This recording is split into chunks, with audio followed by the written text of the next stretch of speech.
పిఠాపురంలో నిర్వహిస్తున్న ముందస్తు పీఠికాపుర సంక్రాంతి మహోత్సవాలకి విచ్చేసిన సహచర మంత్రులు, గౌరవ శ్రీ నారాయణ గారికి, మున్సిపల్ పరిపాలన అర్బన్ శాఖ మంత్రివర్యులు, కాకినాడ జిల్లా ఇన్ఛార్జ్ మంత్రివర్యులు శ్రీ పొంగూరు నారాయణ గారికి మనస్ఫూర్తిగా మన పిఠాపురం ప్రజల తరపున మనస్ఫూర్తిగా వారికి ఆహ్వానం పలుకుతున్నాం. అలాగే గౌరవ పౌర సరఫరాల, ఆహారం, వినియోగదారుల వ్యవహారాల శాఖ మంత్రివర్యులు శ్రీ నాదెండ్ల మనోహర్ గారికి మనస్ఫూర్తిగా వారికి ఆహ్వానం పలుకుతున్నాం. మనోహర్ గారు జనసేన పార్టీ కష్టం వచ్చినా నష్టం వచ్చినా ఇబ్బందులు పడ్డా ఒక వెన్నుదన్నులాగా నిలబడిన నాయకులు. అలాగే రాష్ట్రం ప్రజానికం కష్టాల్లో ఉంటే ఏ సమస్యనైనా సరే ముందుండి నాకు వెన్నంటే ఉండి నాకు ధైర్యం ఇచ్చిన మనోహర్ గారికి మరో మనస్ఫూర్తిగా ఈ వేడుకకి హాజరైనందుకు మనస్ఫూర్తిగా వారికి ధన్యవాదాలు తెలుపుతున్నాను. ఆయన వాగ్దాటితోటి మంత్రముగ్ధుల్ని చేసే గౌరవ పర్యాటక సాంస్కృతిక సినిమాటోగ్రఫీ శాఖ మంత్రివర్యులు కందుల దుర్గేష్ గారికి మనస్ఫూర్తిగా హృదయపూర్వక నమస్కారం. వారిని ఒకటే అడిగాను, మన ఈ పిఠాపురం, మన పీఠికాపురం ఒక షోకేస్గా ఉండాలి. పర్యాటక శాఖ కంటే చాలా తక్కువ వ్యవధిలో దాదాపు ₹1 కోటి ఖర్చు పెట్టి ఇవన్నీ ఆర్గనైజ్ చేసినందుకు మనస్ఫూర్తిగా వారికి నా ధన్యవాదాలు. అలాగే ఆనం రామనారాయణ రెడ్డి గారు గౌరవ దేవాదాయ మరియు ధర్మాదాయ శాఖ మంత్రివర్యులు, వారికి కూడా రావాల్సి ఉంది. ఆయనకున్న పరిస్థితుల్లో రాలేకపోయారు. వారికి కూడా ముందు ఆమోదం తెలిపినందుకు రాలేకపోయాను పైన పర్లేదు, కానీ వారికి మనస్ఫూర్తిగా నా హృదయపూర్వక నమస్కారం. పిఠాపురంలో నేను లేకపోయినా, ఎక్కువ రోజులు లేకపోయినా కానీ నా తరపున పనిచేస్తున్న పార్టీ తరపున ఉంటున్న గౌరవ శాసనమండలి సభ్యులు ప్రభుత్వ శ్రీ పిడుగు హరిప్రసాద్ గారికి మనస్ఫూర్తిగా నా నమస్కారాలు. జిల్లా ఇన్ఛార్జ్ కలెక్టర్ గారు శ్రీ అపూర్వ భరత్ గారికి, గౌరవ శాసనసభ్యులు కాకినాడ రూరల్ శ్రీ పంతం నానాజీ గారికి, చైర్మన్ ఏపీ రాష్ట్ర policing housing corporation Shiva Srinivas గారికి, మీ అందరికీ కేకేగా తెలిసిన శివ శ్రీనివాస్ గారికి, చైర్మన్ జిల్లా కేంద్ర సహకార బ్యాంక్ శ్రీ తుమ్మల బాబు గారికి, పిఠాపురం మాజీ శాసనసభ్యులు తెలుగుదేశం నాయకులు శ్రీ ఎస్విఎస్ఎన్ వర్మ గారికి, చైర్మన్ పౌర సరఫరాల కార్పొరేషన్ శ్రీ తోట సుధీర్ గారికి, ఆంధ్రప్రదేశ్ జానపద సృజనాత్మక కళల అకాడమీ చైర్మన్ శ్రీ వి గంగులయ్య గారికి, మన శ్రీ కర్రి పద్మశ్రీ గారు ఎమ్మెల్సీ గారికి, చైర్మన్ పిఠాపురం వ్యవసాయ మార్కెట్ కమిటీ శ్రీమతి వాకపల్లి దేవి గారికి,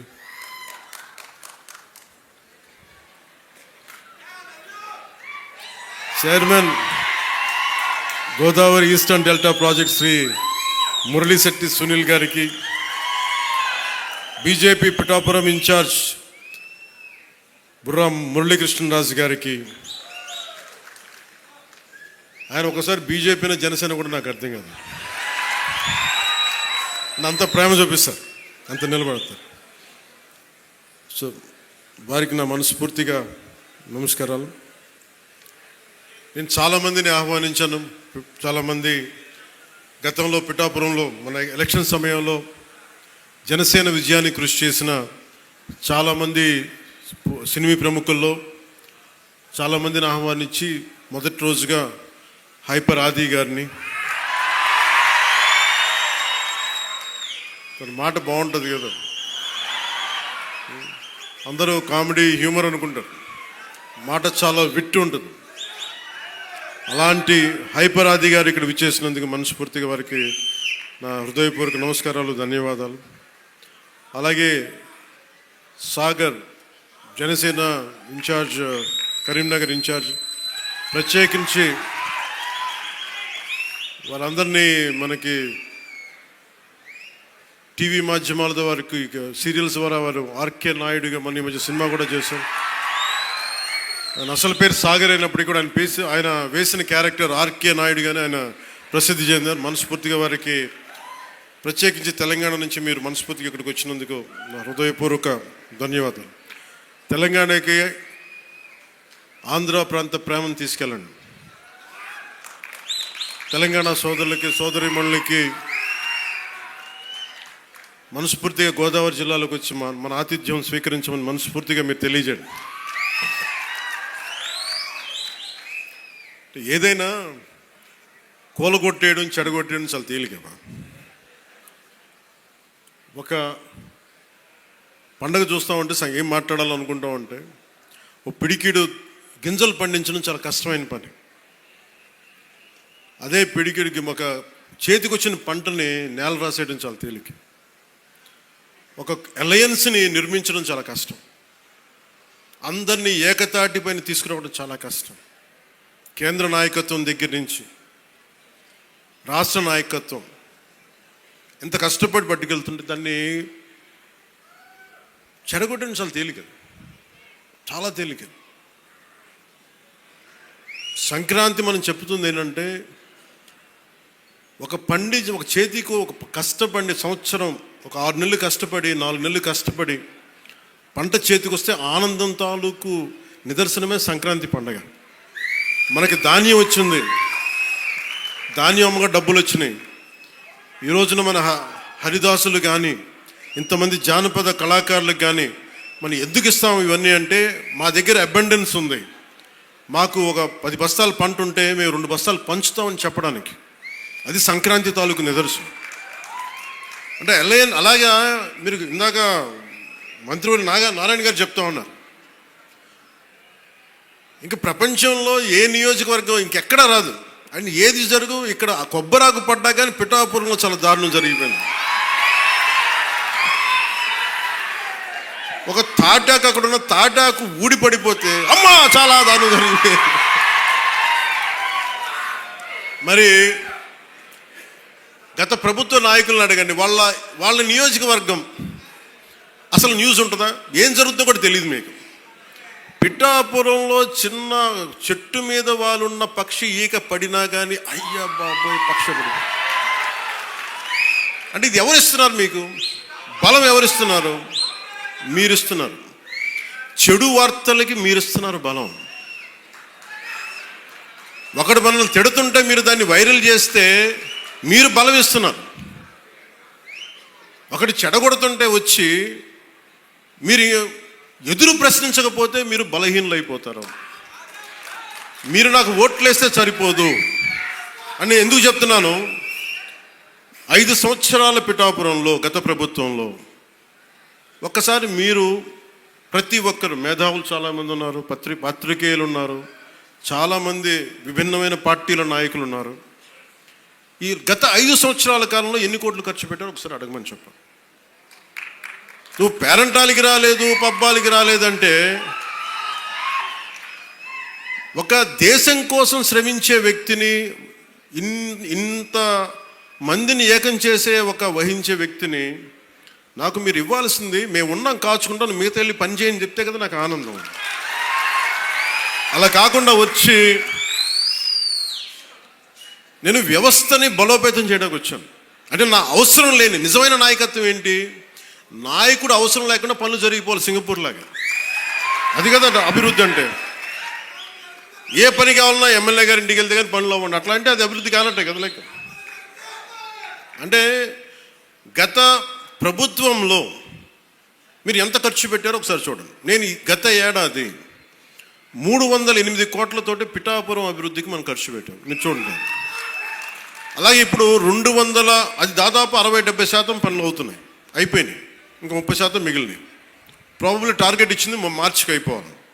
ఇప్పుడు మనం 211 కోట్లతోటి అదనపు అభివృద్ధి కోసం మనం ముందుకు తీసుకెళ్తాం. అంటే ఇది 26 కోట్లతోటి ప్రారంభమైనవి, మన పని పూర్తయినవి, ప్రారంభోత్సవాలు చేశారు. మీరు అడగాల్సింది గత ప్రభుత్వ నాయకులను వచ్చి వాళ్ళు వారి పాలనలో ఏం చేశారని అడగండి. వాళ్ళు తిమ్మేశారు అని చెప్పి నేను ఏం చెప్పాను, నా దగ్గర ఛానల్స్ లేవు. నేను లాస్ట్ టైం చెప్పాను, ఎలక్షన్ టైంలో 2016-17 టైం నుంచి మొన్నదాకా ఏం చెప్పాడు, నాకు ఛానల్స్ లేవు, మీరే నా గళం, నా జన సైనికులకి, మా వీర మహిళలకి చెప్పాను, మీరే నా బలం.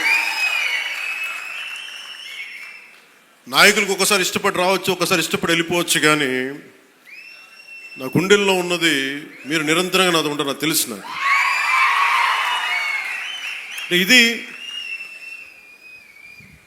మీరు బయట నుంచి వచ్చి దేనికి పడినా సరే, ఒక స్కూల్లో ఇద్దరు చిన్నపిల్లలు కొట్టుకున్నా దాన్ని మీరు గొడవ చేసేద్దాం అనుకుంటే నేను ఏం చెప్పను దానికి. మీరు అక్కడ పులివెందులు అక్కడ వాళ్ళ సొంత బాబాయ్ గారిని చంపినా కానీ అది న్యూస్ కాదు. ఇక్కడ ఇద్దరు బిడ్డలు ఉట్టినే కొట్టుకుంటాం, స్కూల్లో కొట్టుకోరా.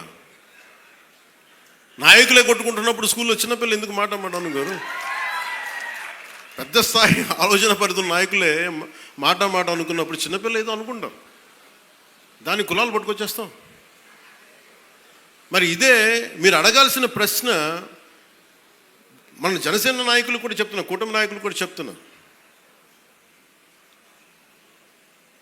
పనిచేసే నాయకులు మీరు వెన్నంటి ఉండకపోతే, ఎలక్షన్లు అయిపోయింది మా పని అయిపోయింది అంటే, నేను నిజంగా అలా అనుకుని ఉంటే ఈ రోజున మీకు ఉప్పాడ ప్రొటెక్షన్ వాళ్ళు ముందుకు వెళ్ళదు చెప్తాను. మీరు ఇన్ని సంవత్సరాలు ఉన్నారు, ఎవరు తీసుకెళ్ళారు చెప్పండి. ఈజీగా మాట్లాడి సరిపోదు, అక్కడ నువ్వు కన్విన్స్ చేయాలి. ఎందుకని 100 ప్రాజెక్టులు ఉంటాయి, స్టేట్ గవర్నమెంట్ ప్రయారిటీస్ ఎందుకు చేయాలి. ఇలాంటి 1053 కిలోమీటర్లు ఆంధ్రప్రదేశ్ మొత్తం ఉంటే, అలాంటిది మొత్తం గుజరాత్ నుంచి అన్ని తీర ప్రాంతాలు, బెంగాల్ అన్ని తీర ప్రాంతాలు, తమిళనాడు, కేరళ ఉంటే ఇలాంటి సముద్రపు కోత గురవుతూనే ఉంటాయి. కానీ మీకే ఎందుకు ఇవ్వాలి అని సెంట్రల్ గవర్నమెంట్ అడుగుద్ది. ప్రత్యేకత ఏంటి అని. అది మన కన్విన్సింగ్ ఆర్గ్యుమెంట్.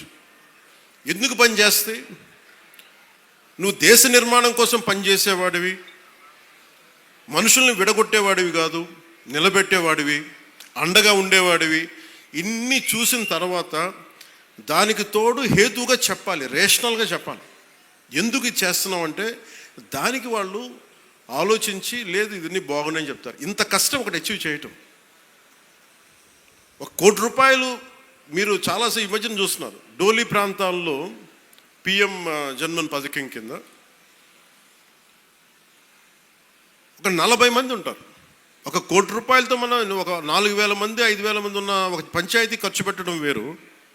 కేవలం 40 మంది ఉండే ఒక ట్రైబల్ పంచాయతీ ట్రైబల్ గ్రామానికి, ఒక చిన్న కుగ్రామానికి పెట్టడం చాలా కష్టం. దానికి ప్రత్యేకించి మన జేబులో డబ్బులు ఎట్లా, కేంద్రం తాలూకు పాలసీ ఉంది, పథకం ఉంది, దానిని పెద్ద మనసుతో ఖర్చు పెట్టాలంతే. నేను చేస్తుంది అదే, కుంచుకుపోవట్ల, పెద్ద మనసుతో చేస్తున్నాం. అందువల్ల డోలీ మోతలు అంటే మనకు కనీసం కరెంటు ఉంది. కరెంటు లేని గ్రామం ఒకటి అలలాడుతుంటే ఒక్క మాట మన జన సైనికులు కానీ మనం పంపిస్తే ఆ గ్రామానికి కరెంట్ వచ్చింది 70 ఇన్ని సంవత్సరాలు. అంటే ఇవన్నీ ఎందుకు చెప్తున్నానంటే, నేను కేవలం ఒకదానికే పరిమితం అయిపోతే నా శక్తిని మీరు చంపేసినట్టు వాళ్ళు అయిపోతారు. నాలాంటి వాడు మీకు ఎంత బలం ఇస్తే, బయట ప్రాంతాల నుంచి వచ్చి అసలు నన్ను ఏం చేశారు లాస్ట్ టైం, మా జిల్లాల్లోకి వస్తే, మా ప్రాంతాల్లోకి వస్తే మేము అడుగు పెట్టాం, మా నియోజకవర్గాల్లోకి వస్తే చాలా నాకు చెప్పి వాళ్ళు మటుకు నేను ఎంచుకున్న నియోజకవర్గానికి వచ్చి మొత్తం వ్యతిరేకంగా చేశారు. వాళ్ళ ఏరియాలోకి వెళ్ళకూడదట, వాళ్ళ నియోజకవర్గాల్లోకి వెళ్ళకూడదు, కానీ మనం పనిచేస్తున్న నియోజకవర్గాలకు వచ్చి ఏదైనా కలగచ్చాలి. అంటే వాళ్ళకి అర్థం కాదు ఏంటంటే, నేను సన్నగా కనిపిస్తానో మెత్తగా కనిపిస్తానో నాకు తెలియదు, కానీ నా గట్టిదనం వాళ్ళకి తెలియదు. అంటే మీరు మొండి పట్టు పడితే, మీరు గొడవ పెట్టుకోవాలనుకుంటే నేను సంసిద్ధంగా ఉన్నాను, ఎప్పుడైనా గొడవ పెట్టుకోను. దానికి నా దగ్గర కొదవ లేదు, ఆ శక్తి కొదవ లేదు. కానీ ఏంటంటే, యుద్ధం ఎందుకు భరిస్తాడు, ఎవడైనా తిడతా ఉంటే బలం ఉన్నోడు భరిస్తాడు, బలహీనుడే ఎదురు తిరుగుతాడు. నేను ఎప్పుడన్నా సరే నా వ్యక్తిగతంగా నేను ఎప్పుడు గొడవ పెట్టుకోను. వ్యవస్థ కోసం ఇబ్బందులు అయినప్పుడు నాకేంటి, గత ప్రభుత్వం అద్భుతంగా పనిచేస్తే నాకు ఎందుకు అవసరం ఏముంది, అసలు పాలిటిక్స్ రావాల్సిన అవసరమే లేదు. ఉదాహరణకి నల్గొండ లాంటి ప్రాంతంలో ఫ్లోరోసిస్తో బాధపడుతూ ఉంటే, కృష్ణానది నీళ్ళు హైదరాబాద్ దాకా వెళ్తున్నాయి, కానీ ఆ దారి వెంబడి వస్తున్న నల్గొండలో నీళ్ళు చాలా సంవత్సరాలు లేవు, ఈ మధ్యన వచ్చినాయి. అక్కడ మనుషులు ఈ మన ఫ్లోరోసిస్ తోటి చిన్న బిడ్డలు వంగిపోయి మంచానికి ఉంటే అది బాధ కలుగుతారు. ప్రభుత్వాలు ఏం చేయటం, అలాంటి అనేకమైన సంఘటనలు కోకొల్లలుగా జరిగితే అది నాకు బాధ్యతని పెంచి రాజకీయాల్లో మనం ఏదైనా చేద్దాం, ప్రయత్నం చేద్దాం. ఓడిపోవచ్చు గెలవచ్చు కానీ ప్రయత్నమే చేయకపోతే తప్పు కదా. అలాంటి సందర్భంలో నేను వచ్చాను పాలిటిక్స్కి. అలాంటిది నేను కింద పడ్డాను. ఇందాక మనోహర్ గారు మాట్లాడుతున్నారు, పుష్కర కాలం దాటింది నేను వచ్చి పాలిటిక్స్. 14 సంవత్సరాల పైన ఎవరు తీసుకుంటారు? నాకు రాజకీయాలు, నాకు డబ్బు సంపాదన, నాకు డబ్బు సంపాదన, నేను బిగ్ యాక్టర్. నేను నెంబర్ 1 యాక్టర్ని కాదేమో కానీ నా స్థాయిలో నేను బాగా డబ్బులు సంపాదించగలిగే యాక్టర్ని. ఓడిపోయినా కానీ, సినిమా ఫ్లాప్ అయినా కానీ డబ్బులు చేసుకునే కెపాసిటీ ఉన్న సినిమాలకి. అది మీ అందరి అభిమానం, ప్రేమ వల్ల. మరి అలాంటి నేను ఎందుకు రావాలి రాజకీయాల్లో కంటే అది నా ఆవేదన, నా బాధ్యత. పాలిటిక్స్ నా బాధ్యత. అంటే ఎంతసేపు ధాన్యం పండించి దోచేసుకోవడం తప్ప తిరిగి ఇద్దామని గుణం లేకపోతే ఏమవుతుంది? అందుకని నేను ఏం నమ్ముతానంటే ఎంతో కొంత తిరిగి ఇవ్వాలి సమాజానికి. ఆ ప్రిన్సిపల్ నన్ను తీసుకొచ్చింది. అలాంటి నేను కోరుకుంటుంది మన సంక్రాంతి ఒక కొత్త సంక్రాంతి అవ్వాలి మన పీఠికాపురం. ఇది మీరందరూ నా కుటుంబ సభ్యులు. మీకు ఆనందం ఇవ్వడమే నా పని. ఆనందం ఇవ్వడం అంటే మళ్ళీ ఇంటికి వచ్చి డ్యాన్స్ చేయమనేదా? అంటే మీరు బలం అవ్వడానికి నేను మీకు చేదోడు వాదోడు అవుతాను. అలాగే మా ఇంటికి వచ్చే పేరెంటాలకు వచ్చే ఎన్ని పేరెంటాలు వస్తే పని వాళ్ళు చేస్తారు, పనులు కూడా చేయాలి కదా. అలాగే సంక్రాంతికి నాకేమనిపించిందంటే పీఠికాపురం పర్మనెంట్గా ఒక సంక్రాంతి ఉత్సవాలకి పండగ కావాలి. అంటే ఇది సంక్రాంతి, ఓణం ఎట్లా ఉంటుందంటే మాది కూడా మన హార్వెస్ట్ ఫెస్టివల్ మన కేరళలో. అది భూమిని నమ్మే ప్రతి ఒక్కరి పండగ అది. మరి కేరళలో చాలా ఒక అనూహ్యంగా ఏంటంటే అన్ని మతాలు జరుపుకుంటారు. సో నా మనసులో కూడా మన సంక్రాంతి అన్ని మతాలు జరుపుకోవాలి. అది ప్రకృతి ఆరాధన నుంచి పుట్టిన మన సంస్కృతి ఇచ్చిన వారసత్వం ఇది. ఈ వారసత్వాన్ని భవిష్యత్ తరాలకి అందించడం మన బాధ్యత. ఈరోజు పీఠికాపురంలో జరుగుతున్న సంక్రాంతి సంబరాలు మనకి భవిష్యత్తులో అందరికీ అలాంటి జ్ఞాపకాలని ఇవ్వాలని మనస్ఫూర్తిగా కోరుకున్నాను.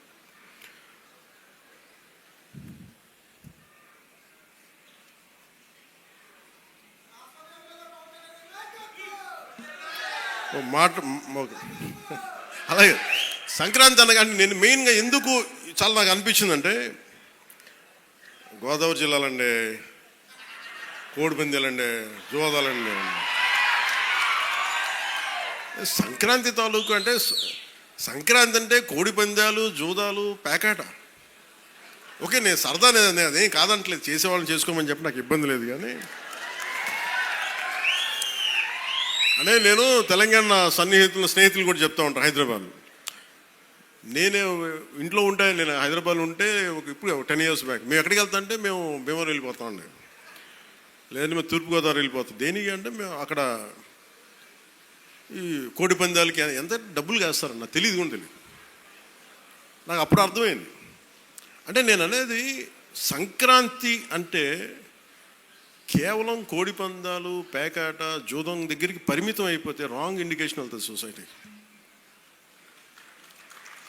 ఇంకెక్కడ ఎలా మనం అది మార్పు రావాలి అంటే, ఎందుకంటే మన సంస్కృతిని మనల్ని దేనికైతే అసలు మూలం ఎట్లా ప్రారంభం అది మర్చిపోయాం అనుకోండి, మర్చిపోతే అది దారి తప్పేస్తాం.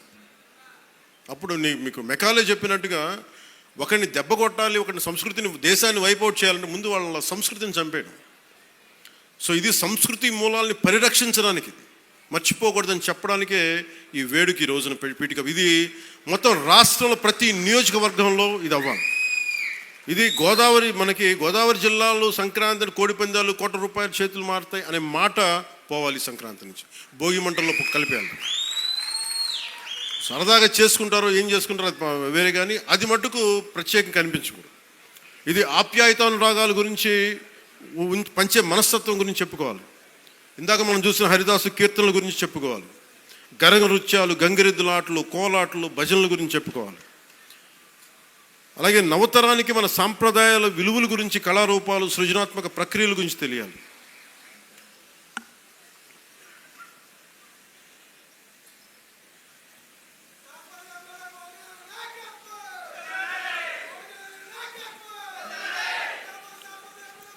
సో నా ఉద్దేశంలో మనందరం ఈ సంక్రాంతి నుంచి మీరు నాకు మన పిఠాపురం, మన పీఠికాపురంలో నా గెలుపు మీరు ఇచ్చినందుకు మనస్ఫూర్తిగా సంక్రాంతి మనస్ఫూర్తిగా నా గుండె కవటాలలో నుంచి మీ ధన్యవాదాలు తెలియజేస్తాను. కాదు ఇప్పుడు నేను కోరుకుంటుంది బ్రిడ్జి ఇబ్బంది, అక్కడ ట్రైన్ వెళ్తా ఉంది, ఓవర్ బ్రిడ్జ్ కావాలన్నా దాని గురించి కూడా మాట్లాడుతున్నాం. అలాగే ఉప్పాడ తీర ప్రాంత రక్షణ నేను మాటిచ్చాను మత్స్యకారు సోదరులకి నిలబడతానని, దానికి అనుగుణంగా ప్రణాళిక మొదలుపెట్టాం. అలాగే ప్రతి ఒక్క పారిశ్రామికవేత్తలు అందరితో కలిసి పిఠాపురం అభివృద్ధిలో భాగస్వామ్యులుగా అమ్మని చెప్తున్నాం. నేను మీ నుంచి కోరుకుంటుంది, ఇది భారతదేశానికి చాలా కీలకమే పీఠికాపురం, శక్తిపీఠం. శ్రీపాద శ్రీవల్లభుడు వెలిసింది ఇక్కడ. వారి ఆధ్యాత్మికంగా వాళ్ళు ఎంచుకున్నారు. ఇది నేను నిజంగా చెప్పాలి, నేను రాజకీయాల్లోకి రావాలనుకోలే, సినిమాల్లోకి రావాలనుకోలే, పోటీ చేయాలనుకోలే. అలాంటిది పిఠాపురంలో రావాలని అసలు ఏం అనుకోలేదు. అది భగవంతుడి సంకల్పం, నేను తీసుకురాబడ్డాను ఇక్కడికి, గురువుల సంకల్పం. సో నేను నా ఆఖరి శ్వాస వరకు నేను మీకోసం పనిచేస్తాను. అది అధికారంతో సంబంధం లేదు, దానికి మీరు ఆశీస్సులు ఇవ్వండి. నేను ఒకటే కోరుకుంటుంది, మతం పేరుతో కానీ, కులం పేరుతో కానీ, వర్గాల పేరు మీద కానీ గొడవలు తీసుకొచ్చే వాళ్ళని మటుకు మీరు వారికి మీరే బాధ్యతను తెలియచేయాలి. ఎందుకంటే మీకు ఇందాక చెప్పినట్టుగా ఒకటి విడగొట్టేయడం చాలా చాలా తేలిక మనుషులు. ఈ రోజున మనం మాట్లాడుకోవాల్సింది రైతాంగం గురించి. గౌరవ మంత్రివర్యులు civil supplies minister Nadendla Manohar గారు ఆధ్వర్యంలో, గౌరవ ముఖ్యమంత్రి శ్రీ నారా చంద్రబాబు నాయుడు గారి, నేను చాలాసార్లు సందర్భాలు చెప్పాను, ఆయన అనుభవం చాలా అవసరం అని. సో మనం అందరం ఒక ప్రయాణం చేసాం. అలా చేయబట్టే ఈ రోజున సివిల్ సప్లైస్ ద్వారా 7 లక్షల మంది రైతుల నుంచి 40 లక్షల మెట్రిక్ టన్నుల ధాన్యం సేకరించిన ధాన్యానికి సరిగ్గా 24 గంటల లోపే 9,300 కోట్ల రూపాయలని చెల్లించడం జరిగింది. ఇది ఎక్కడైనా సరే మీరు గత ప్రభుత్వంలో ఎంతసేపు దేహి ముది ప్రోయాక్టివ్ గవర్నమెంట్, నారా చంద్రబాబు నాయకత్వంలో ప్రోయాక్టివ్ గవర్నమెంట్. అంటే ఇంతమంది సమిష్టిగా కలిసి కృషి చేస్తేనే ఈ రోజున ఇంత అద్భుతంగా జరుగుతుంది. మీరు గత ప్రభుత్వాన్ని గురించి వాళ్ళు ఏం చేసినా సరే వాళ్ళు తెలిసింది ఒకటే, బూతులు తిట్టడం, ఇందాక నారాయణ గారు చెప్పినట్టు కేసులు పెట్టడం, ప్రజలకి మనశ్శాంతి లేకుండా చేయడం. మళ్ళీ అదే పాత పద్ధతి మొదలుపెట్టారు. మళ్ళీ పిఠాపురంలో గతం ఎన్నడూ లేని విధంగా మళ్ళీ మీరు స్టార్ట్ చేశారు. ఈ సందర్భంలో ఉన్నత పోలీస్ అధికారుల గారికి, జిల్లా మ్యాజిస్ట్రేట్ గారికి కూడా చెప్తున్నాను, లా అండ్ ఆర్డర్ని కనుక ఎవరైనా సరే పిచ్చిగా కనుక మీరు అభద్రతా భావానికి కానీ ప్రజల్ని చేస్తే అస్సలు ఉపేక్షించద్దని చెప్తున్నాను. నా మాటలు చాలా మెత్తగున్నాయి కానీ చేతలు చాలా చాలా గట్టిగా ఉండి గుర్తుపెట్టుకోండి. ఇది మిడీవల్ పీరియడ్ కాదు కాబట్టి నా మాటలు చాలా నియంత్రణతో ఉన్నాయి. చేతలు చాలా చాలా గట్టిగా ఉండి గుర్తుపెట్టుకోండి. ఎందుకని మీరు రాజకీయ పరంగా ఏదైనా చేద్దామంటే సంతోషం, అది మీరు ఒక విమర్శ చేయండి, ఇక్కడ అభివృద్ధి బాగలేదు, ఇంకోటి బాగలేదు. కానీ మీరు కులాల మధ్య, మతాల మధ్య గొడవ పెట్టేద్దాం అనుకుంటే వాటిని మటుకు నేను వ్యక్తిగతంగా చాలా పర్సనల్గా తీసుకుంటాను. ఎందుకంటే I believe firmly in the foundations of our constitution. నేను రూల్నే మాట్లాడతా, రూల్నే అప్లై చేస్తా. అది దయచేసి ఉన్నతాధికారులందరూ, అది మీరు కలెక్టర్ గారు కావచ్చు, ఎస్పీ గారు కావచ్చు, మీరు ప్లీజ్ అది మీరు చాలా ఫామ్గా అప్లై చేయండి. అది నేను స్వయాన ముఖ్యమంత్రి గారే మేము తప్పు చేసినా మాకు కూడా అప్లై చేయండి అని మేము శాసనసభలో చెప్పి we're bounded by that word. అందుకని ఎవ్వరు కూడా వ్యవస్థకు అతీతులు కాదు, నాతో సహా. అందుకని దాని దృష్టిలో మేము వ్యవస్థకు లోబడి ఉంటాం, మేము వ్యవస్థకు లోబడి రెచ్చగొడతామంటే దానిని ఎలా హ్యాండిల్ చేయాలో, ఎందుకంటే అక్కడ దాకా దృష్టి పెట్టలే. చాలా సంయమనంతో ఉన్నాను నేను. మీరు పిఠాపురంకు వచ్చి గొడవలు పెడదామంటే నేను ఇక్కడ కూర్చొని మొత్తం ఏరేస్తాను, అందరిని గుర్తుపెట్టుకోండి. అక్కడ దాకా తీసుకురావద్దు. తల్లి బిడ్డ న్యాయంగా పోదాం, తల్లి బిడ్డ న్యాయంగా పోదాం. మీరు ఒక మాట అనండి, నేను తీసుకుంటా. కానీ మీరు నన్నన్నా పర్లా, పార్టీనన్నా నేను భరిస్తాను. కానీ ప్రజల మధ్య వైషమ్యాలని కనుక మీరు చేస్తే దాని పర్యవసానాలు చాలా తీవ్రంగా ఉంటాయి, గుర్తుపెట్టుకోండి. ఎందుకంటే నాకు ఓటమి భయం లేదు, ఇది చాలా చాలా అర్థం చేసుకోవాలి అందరూ. నాకు ముందుకెళ్ళే ఆలోచనే తప్ప ఓటమి భయం లేదు. ఎందుకంటే నేను నిలబడతాను, నాకు తప్పు అని నేను ఒక వాస్తవంలో బతుకుతాను. ఈరోజు పదవులు ఉండొచ్చు, పదవులు పోవచ్చు, వీటి మీద నేను ఆలోచించుకొని చేయను.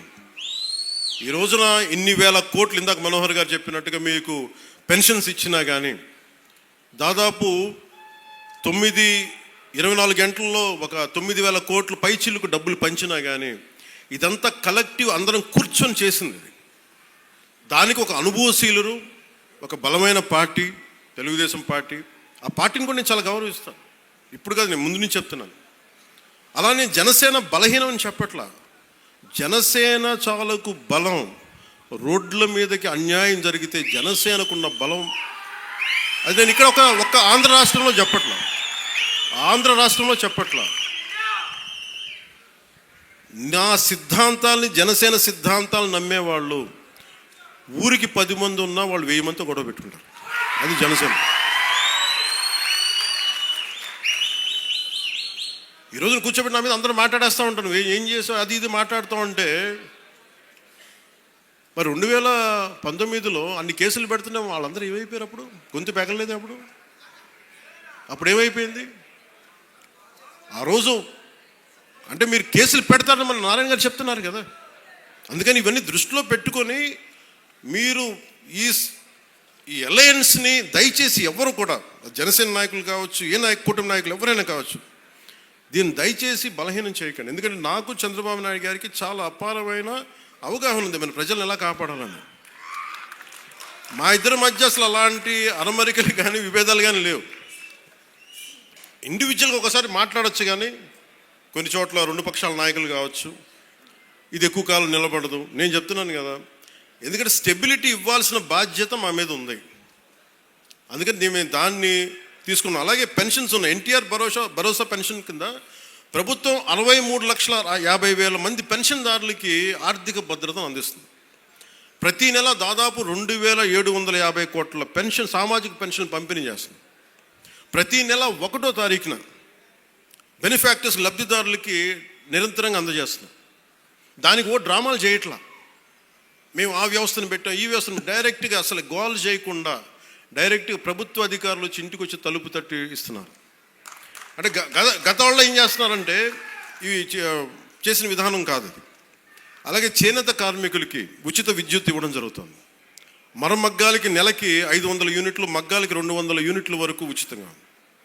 తల్లికి వందనం ద్వారా 62,27,000 మంది విద్యార్థులకి 10,000 కోట్ల రూపాయలు సాయం చేశారు. వాళ్ళు కొన్ని వేల కోట్లు దోచేసుకుంటా ఉంటే 23,000 కోట్లు, 25,000 కోట్లు మద్యం, కల్తీ మద్యం అందజేసి దోచుకుంటే మనం అన్నీ ఆపి, వాళ్ళ దోపిడీని ఆపి ఇక్కడ 10,000 కోట్ల రూపాయలు తల్లికి వందనం పథకానికి ఇస్తా ఉన్నాం. అన్నా క్యాంటీన్లో కనీసం మన డొక్కా సీతంలాగా మనకు అన్నం పెట్టే క్యాంటీన్లు అవి కూడా తీసేశారు.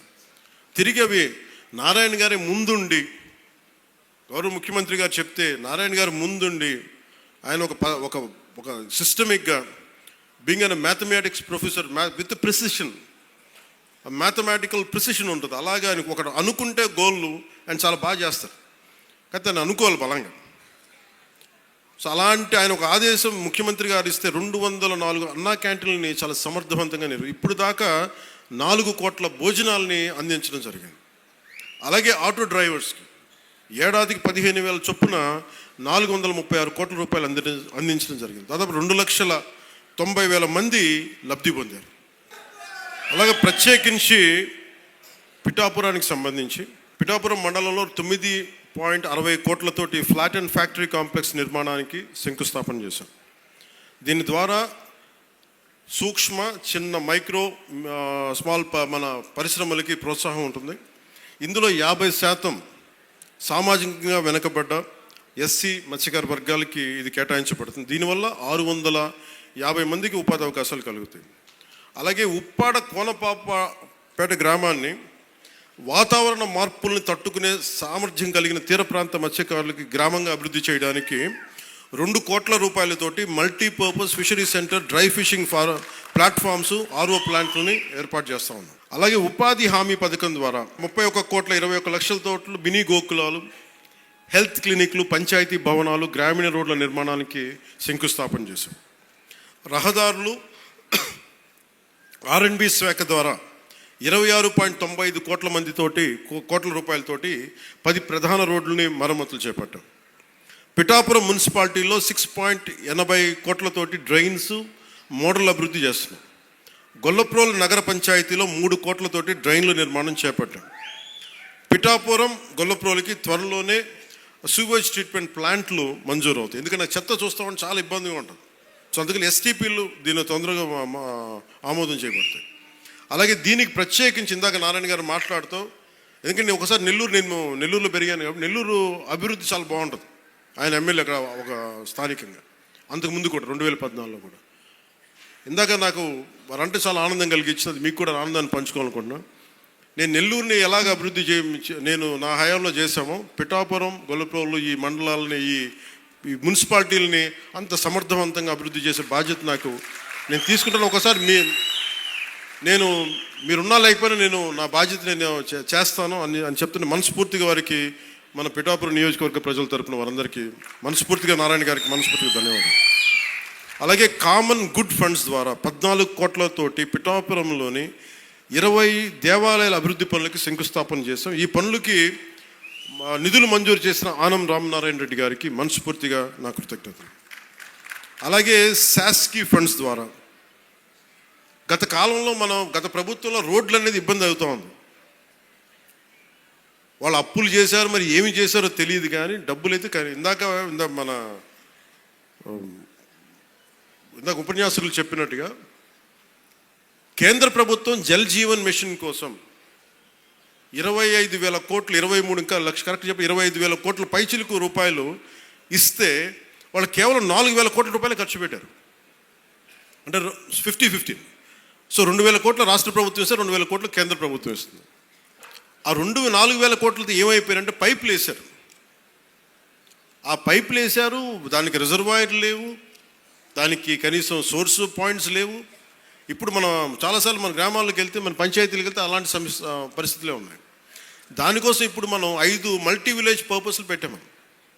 ఇవన్నీ మాట్లాడటానికి ముందు మనం డబ్బు పెడితే, ఎందుకు ఆ పథకంకి ఈ రోజున తూట్లు పడిపోయినాయి అంటే, ప్రధానమంత్రి గారు చాలా కంప్లైంట్ ఉంది. నేను ప్రజలకి కనీసం ఒక 55 లీటర్ల నీళ్ళు అందించాలి అని అంటే, పంపించిన డబ్బుని రాజకీయ వ్యవస్థ తినేసి మనకి కాంట్రాక్టులు తినేస్తే ప్రజలకి ఏం చేస్తామన్న ఒక బాధ, ఆవేదన ఉంది.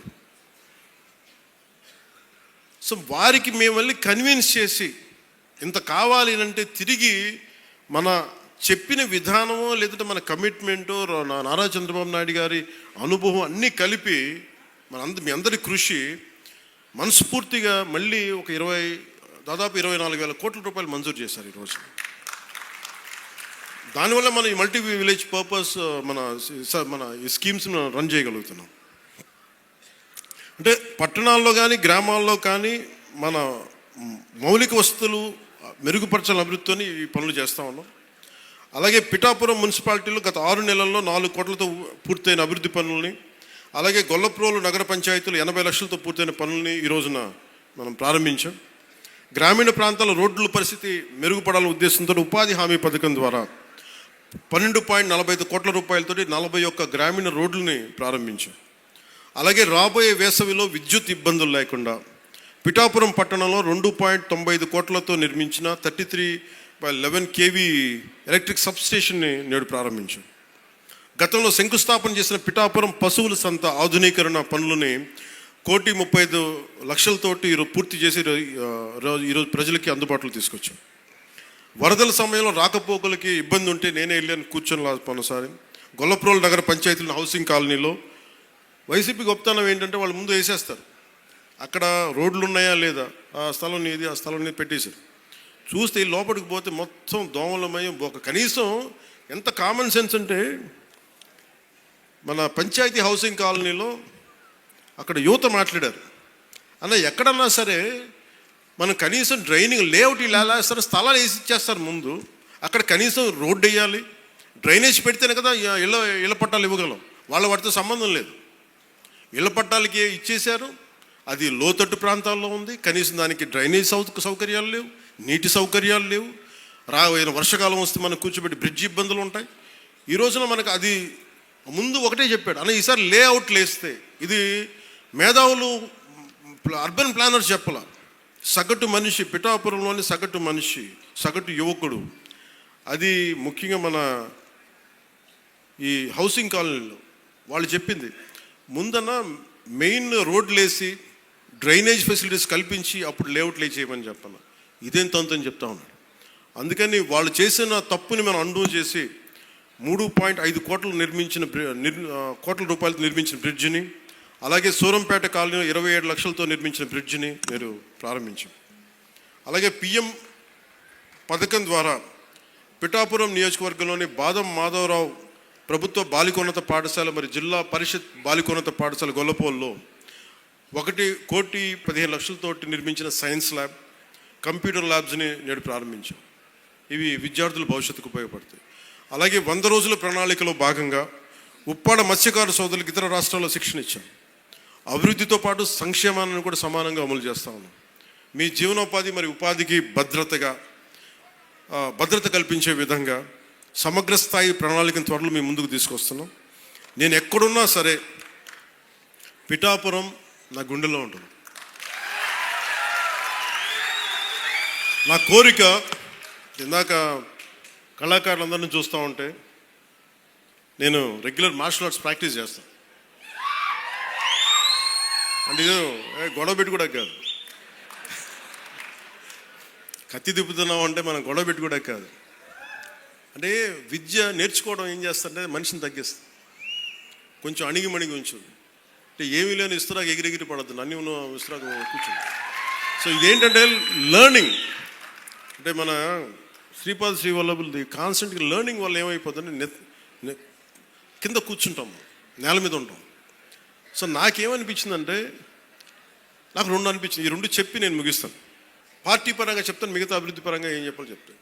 పార్టీ పరంగా ఇది శ్రీపాద వల్లభుడు, నేను ప్రార్థించే లలితాదేవి, వారి ఆశీస్సుల మూలంగా నేను ఇక్కడికి వచ్చాను.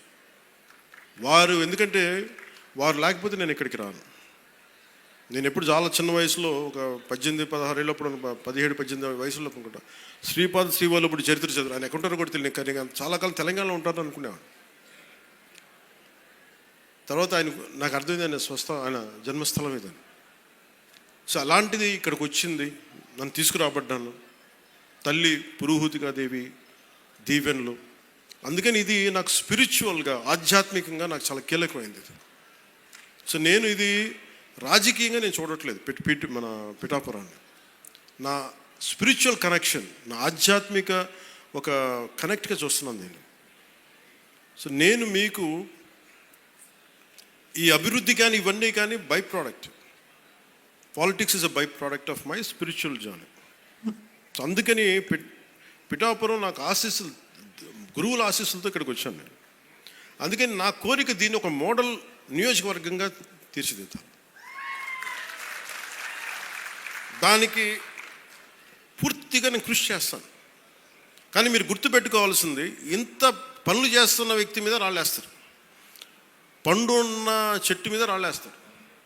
ఏమీ చేయనోడిని మోడివారి చెట్టుని ఏం అడుగుతారు? గత ప్రభుత్వం మోడివారిపోయిన ప్రభుత్వం, ఏమడిగినా ప్రయోజనం, పై కేసులు పెడతా ప్రభుత్వం.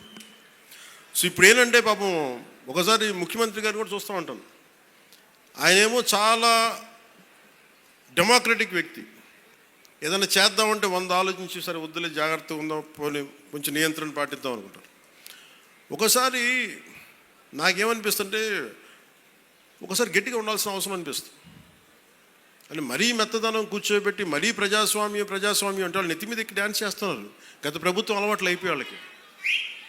కానీ ఈసారి అంటే మీరు ఆలోచించండి, నా మాటల్ని మీరు విని మీరు అనలైజ్ చేయండి. నేను మిమ్మల్ని రెచ్చగొట్టడానికో లేదంటే కూర్చోబెట్టి మా గొడవ పెట్టుకోమని చెప్పడానికి మా రాలా. అసలు ఇంత పని చేస్తున్న వాళ్ళ మీద మీరు రాళ్ళేస్తున్న రేపు పొద్దున మీరు అండగా నిలబడకపోతే మళ్ళీ నియంత్రణతో పోకడలే వస్తాయి మళ్ళీ మీకు. అది చాలా జాగ్రత్తగా ఉన్నాను. నాకు ఆ భయాలు లేవు, ఎందుకంటే నా జోలికి వస్తే అధికారం ఉన్నా లేకపోతే నేను ఒకటేలా రియాక్ట్ అవుతాను. నాకు ఆ భయాలు లేవు, నేను అన్నీ తెగించే కూర్చుంటాను. సో నాకు ఆ భయాలు లేవు. సో నాకు ఏముందంటే పిఠాపురం దేశానికి మోడల్ అని ఎందుకని అంటున్నానంటే, ఇది రోడ్డు లేని గ్రామం ఉండకూడదు, ఈ గుంతలు ముంపు ఉండకుండా ఏం చేయాలి, దీని మీద ఆలోచన చేస్తూ ఉన్నాం. నా లక్ష్యం అదే. పిఠాపురం ప్రజలంతా మీరు దీవెనిచ్చారు, ఆ దేశానికి కూడా బలమైంది నన్ను గెలిపించి. అలాగే పిఠాపురం ప్రజలంతా మీరు పాడి పంటలతో పిల్లా పాపలతో సుఖశాంతులతో ఉండాలని మనస్ఫూర్తిగా మీ అందరినీ కోరుకున్నాను. సో నేను ప్రత్యేకించి పార్టీ పరంగా పార్టీ మార్చి 14న ఎక్కడ పెట్టాలి చాలా ఉంటే మేమందరం ఒకటే నిర్ణయించుకున్నాం, మార్చి 14 సభ ఎప్పుడు దీని కేంద్ర స్థానం పిఠాపురంలోనే జరుగుతుంది.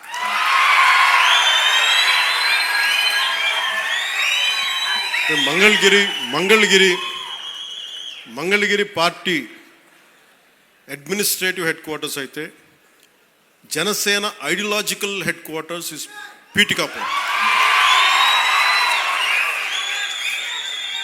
నా కోరిక ఏముందంటే యువత భవిష్యత్తు మీరే నిర్మాణం.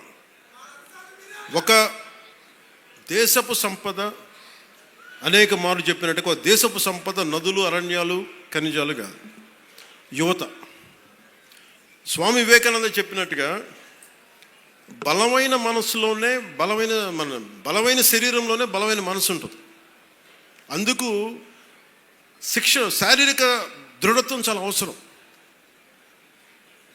మీరు చూసారు గల్వాన్లో మన చైనాను ఇండియా బార్డర్లో ఫిజికల్గా తుపాకులు కొట్టుకోకూడదు కాబట్టి చేతులతో కొట్టుకున్నారు. అంటే శారీరక బలం చాలా అవసరం, దృఢత్వం. అంటే మనం ఎప్పుడైతే శారీరకంగా మానసికంగా బలంగా ఉంటామో ఇక్కడికి వచ్చి వేరు చేసే వ్యక్తుల్ని మనం దూరంగా పెట్టగలం.